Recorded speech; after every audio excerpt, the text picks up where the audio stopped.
అయోధ్య రామ మందిరంలో విగ్రహ ప్రతిష్టను పురస్కరించుకొని ప్రధాని నరేంద్ర మోడీ ఇచ్చిన పిలుపులో భాగంగా స్వచ్ఛ మందిర్ కార్యక్రమంలో పాల్గొనడం తనకు ఎంతో సంతోషంగా ఉందని జబర్దస్త్ రాంప్రసాద్ పేర్కొన్నారు. కాకినాడ రూరల్ మండలం గంగనపల్లి గ్రామంలో గల ఎస్కేఎస్ టౌన్షిప్లో గల విజయ గణపతి ఆలయం వద్ద బీజేపీ మీడియా జిల్లా ఇన్ఛార్జ్ తుమ్మలపల్లి నారాయణరావు ఆధ్వర్యంలో స్వచ్ఛ మందిర్ కార్యక్రమం జరిగింది. కార్యక్రమంలో జబర్దస్త్ రాంప్రసాద్ ముఖ్య అతిథిగా పాల్గొన్నారు. తొలుత స్వామివారిని దర్శించి పూజలు చేశారు. అనంతరం బీజేపీ నాయకులతో కలిసి రాంప్రసాద్ ఆలయాన్ని శుభ్రపరిచారు.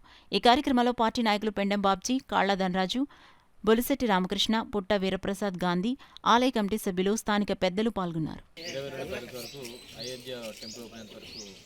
స్వచ్ఛ మందిర్ అనే పిలుపునిచ్చారు. సో ఇండియాలో ఉన్న మొత్తం అన్ని టెంపుల్స్ నీట్గా క్లీన్గా ఉంచుకొని చెప్పారు. సో ఆ పిలుపు మీద నేను నాని గారు ఇక్కడ మంచి కార్యక్రమం వీళ్ళందరూ పెద్దవాళ్ళు సాయంతో జరుగుతుంది. సో నేను కూడా పార్టిసిపేట్ చేశాను. So thank you so much. మీరు కూడా ఈ 22 వరకు అయోధ్య టెంపుల్ ఓపెన్ అయ్యే లోపల మన ఇండియాలోని టెంపుల్స్ అన్ని ఎవరైతే చేయాలనుకుంటున్నారో అందరూ నీట్గా క్లీన్గా చేసి పెట్టండి.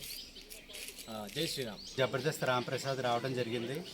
ఆయనతో పాటు నేను, బొలిశెట్టి రామకృష్ణ గారు, పెండం బాబ్జీ గారు, కాళ్ళ ధనరాజు గారు, మీ అందరం కలిసి స్వచ్ఛ భారత్ చేయడం జరిగింది. అసోసియేషన్ వాళ్ళు కూడా దీంట్లో భాగస్వాములు అయ్యారు.